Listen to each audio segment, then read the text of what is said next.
Hey guys, All in Crypto here, and welcome back, ladies and gentlemen, for another YouTube video. I hope you've all had an amazing Tuesday. In this video, we're going to be doing something a little bit different. We are, of course, going to dive into the price, which is relatively stagnant at the moment in these low volume markets, or these low volume market conditions that we currently find ourselves in. We are going to cover it towards the end of the video, but what I really want to do from the start, guys, is talk about adoption. Blockchain adoption and where we're at and how this relates to Cardano. Because in yesterday's video, we had a little talk at the start and we said there's a lot of negativity going around. A lot of people, the best word for it is being crybabies. I don't mean that in any kind of an insulting way. I don't want anybody to be sad or pessimistic or negative. I want everyone to be positive. And I believe blockchain technology and the cryptocurrencies to come out of that offer nothing but positivity, certainly from an investment point of view. Blockchain technology and the cryptos to come out of it are some of the biggest investment opportunities that I believe you may ever see in your lifetime. And we're going to get into it in this video. Hopefully I'm getting you fired up from the outset. What I want to spend the start of this video talking about before we dive into the boring, droopy, drizzly price that we're currently seeing at the moment, this will change. You guys know that we're on a journey, is just how many people actually own cryptocurrencies, and then go into actually how many people use it, and it's even less than the amount of people that own it significantly. This was a post by the Ada Whale. World population 7.9 billion people. No internet. 3.2 billion of the 7.9 billion people on the planet have no internet. So nearly half of the people on the planet don't even have internet. Unbanked 2 billion have no financial services. Crypto owners, 0.1 billion. Active DeFi users, 0.0005 billion. This reminds me, and I am going to bring up Amazon again, as you guys know that I love to do it, because what Amazon is a good example of a company, a product to come out of a technological revolution that saw adoption and growth with the underlying revolution, the underlying technology also getting adopted. That's what you've got coming up for cryptocurrencies. And in regards to DeFi, DeFi space isn't even really a thing yet. We are bringing out a video later on Coty, a very, very interesting project, and how they are building or going to be the official issuer of the degen stablecoin. Stablecoin is going to play a key role in a DeFi ecosystem, much the same that USDT and USDC. I've used many times, whether that be a lending protocol, a borrowing protocol, even just an exchange. I might want to use it for liquidity or whatever that may be. We're not. When I say we're early, I said we're early in yesterday's video, and people get annoyed that I say we're early. In terms of adoption and how much more adoption is to come for blockchain technology and the cryptocurrencies that have come out of that, you are exceptionally early, ladies and gentlemen. And a $2 trillion market cap, 1.8 today, guys. The market is drizzling downwards, which we gave you both outcomes. We've given you the pattern that I believe we're in. This could have been a fake out. We're now falling back into it. A breakout is coming, and I believe this journey is going to reach its destination. This flight is going to reach its destination. But I really want to drill this point home because it's so apparent to me. I mean, when the internet first came out, it was a gradual thing. I've had to do a lot of research because I was a baby when the internet came out. In fact, I wasn't even born when it first came on the scenes. I've had to do a lot of research into what went on. And one thing that I've really got a feel for was the sentiment.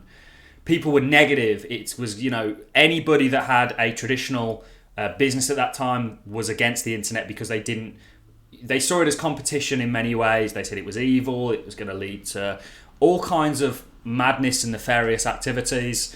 And then there was a few people who saw the potential in it, and those people invested and made a lot of money. And Amazon and the price of Amazon in the early days didn't dictate its worth, because we all know what happened to Amazon. And the more and more people that adopted the internet, adopted the products to come out of it. And that's what you're going to see with blockchain as the underlying technology and the cryptocurrencies built on top of it. And Cardano one reason this channel focuses so specifically on Cardano is because I believe it is doing a fantastic job.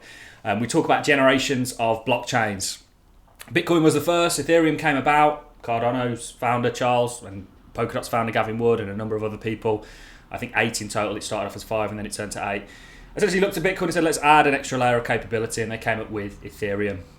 Now you have projects that looked at Ethereum and went, well, let's do this in a way that they did it wrong, but right this time. And you have these third generations. And obviously Ethereum itself admits that, look, the ETH1 that we have just isn't scalable, and we need to move it and become a third generation, whereas we're stuck on a 2 at the moment. Just a really important opening statement. Like I say, it amazes me. I don't know, I suppose just human beings in general. When the price goes up, everyone's happy. When it goes down, everyone's sad. I'm happy for the price to go down because it gives me a perfect opportunity to accumulate an asset that I believe is going to do very well over time. Forget this cycle, forget even the next one. If you're an investor of any kind of a long-term proportion, I believe you're going to do exceptionally well. Not financial advice. Nothing I say or do in these videos is financial advice.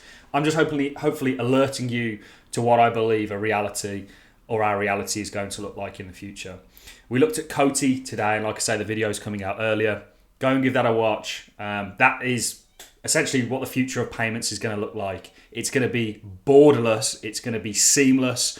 And it's going to give you a choice to transact in whatever kind of a choosed value system you want. You're not going to have a dictatorial fiat system imposed on you that through inflation taxes everybody and keeps the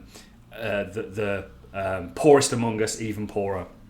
So that's a bit of an opening statement. I thought it was important to really highlight to you, just like Amazon, this is the dot-com boom. Looks very similar to Bitcoin's chart, by the way. And then this is what happened when the underlying technology got adopted, when it got uptook. Today, everybody, except for, of course, these 3.2 billion people don't use the internet or have internet access. But in the Western worlds and the more developed worlds, we have smartphones. That is, a computer, which was a technological revolution before that. And then the internet is built on top of it. And blockchain is going to be integrated into this in some sort of a way, whether that be through payments, whether that be through social medias, whatever that may be.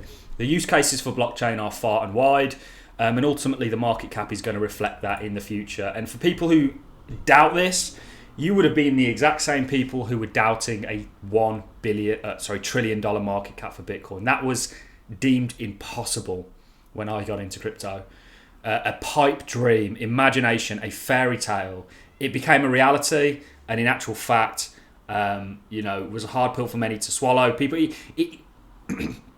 There's a journey taking place here, guys, and you're still at the early stages of that journey. I do genuinely believe that. And in regards to DeFi, which the Ada Whale is pointing out here, DeFi is a niche within a niche. Talking about cryptocurrencies being niche and DeFi being a niche within that. The winners here won't be the networks that conceive the 0.005 billion, but the ones that make an impact for the 2 to 3.2 billion individuals that don't have access to these kind of what we in the Western world consider basic facilities. So this is really what's going on here, guys. It's important for me to anchor everybody back down every now and then and say, look, you're very lucky in just how early you are in being a part of this revolution that's going to encompass the world in one way, shape or another. Blockchain has its downsides as well. We are going to do some more videos where it's just me talking to you guys without the screens, because there are, when we talk about things like surveillance, when we talk about freedom, blockchain could definitely be used in a negative way if it is allowed to by various governments across the world. You guys know that I'm a libertarian. I hold those views, although this isn't a political channel and it's not going to become one. Those views do kind of shine through with what I'm talking about. So in regards to the price, it's boring. We spoke to you yesterday about what was happening. We said we had this falling wedge structure, which we called for, let me see if I can find my Twitter, a long time ago. We said this is kind of likely what's going to play out. You're adhering to it. Can you see this? When we first broke down for Bitcoin, we said it's very likely that you're going to carry out a similar structure to what you had already previously carried out. And we'll get it on a logarithmic scale to really highlight that. And that's essentially what you're doing, ladies and gents. Where are we? You're setting up this kind of falling wedge structure in a similar way to that. You're just waiting for a breakout. There's no volume here really whatsoever. The markets as a whole are very low vol. Cardano is just going to be carried along with that. The Cardano Summit saw major partnership announcements. Yes, I did indeed say that I thought it was... didn't live up to the hype, but then nothing does in life really, does it? There's very few things that do. But that's not to take away from some of the partnerships. They are substantial. They are a big step for adoption of blockchain and Cardano. And there were some great things to come out of it. But the price is just doing...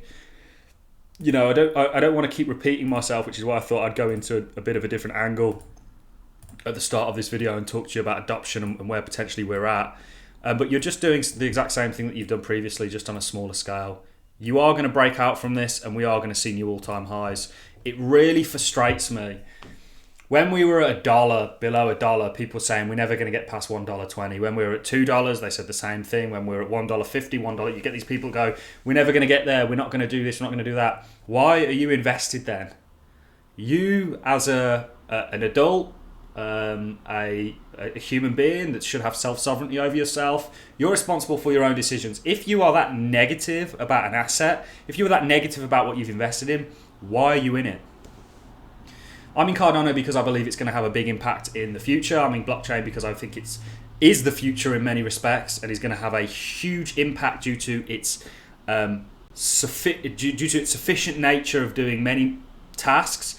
It's going to have a big impact on the world as we know it, and that's why I'm invested in it. I'm not invested in it because you know, somebody told me to, or it was anyway. You get the point, guys. I don't want to be too harsh on some of the people being negative right now. I do understand what it's like to... You got to remember, I was here in 2017, invested for the first time in 2007. Well, I'd bought Bitcoin prior to that, which we'll make a video on a lot prior to that, I think 2012, but that was not for any kind of a hodling situation or as an investment situation. It was as a vehicle. But we'll make a video on that another time. So I've been through it, and through every single sell-off, the same people appear, the same pessimism, the same atmosphere, the fear, and ultimately it's always pretty much short-lived, because we do go on to make new all-time highs, and cryptocurrency has shown us its resilience, and the price is just essentially bopping around. You do have still a technical target for Bitcoin from this head and shoulders at around about $36,000. You could get there. And that would just mean the rest of the market rolling over. But in actual fact, sometimes you've got to go down to come back up. You've got to re-attract investors to this market. And if you don't do that, then why would people invest? You've got to offer them a discount sometimes. Sometimes, you know, when you go to a restaurant, you might get I've not been to a restaurant in a while, but you might have a deal put on by that restaurant, and that's to attract you to the restaurant. It's kind of a similar thing with the price going down is one way that I look at it. So that's the bulk of what I have for you in this video. I didn't want to make it too long-winded. I just wanted to get to the point here because I think people are very pessimistic. Remember, in terms of adoption, crypto itself is still very early. In terms of DeFi, we're not even on that adoption curve yet. And it's to come, guys. And if Cardano is successful, which I believe it's going to be. Ethereum has a lot of shortfallings. I'm bullish on ETH, by the way. I think ETH 2 is going to be a very, very good thing for Ethereum and its investors. But, you know, Cardano is a real competitor to that. That is really all I have for you. Remember, Amazon, nobody wanted to touch it at the dawn of the internet and a few years into it. But when the adoption took up for the internet, so did the projects being built on top of it. So all I have for you, ladies and gents, have a fantastic Tuesday, and I will see you hopefully all in the next YouTube video. If you enjoyed the content, like is always appreciated. So is a comment, and I'll catch you in the next one, guys. Thanks a lot for watching.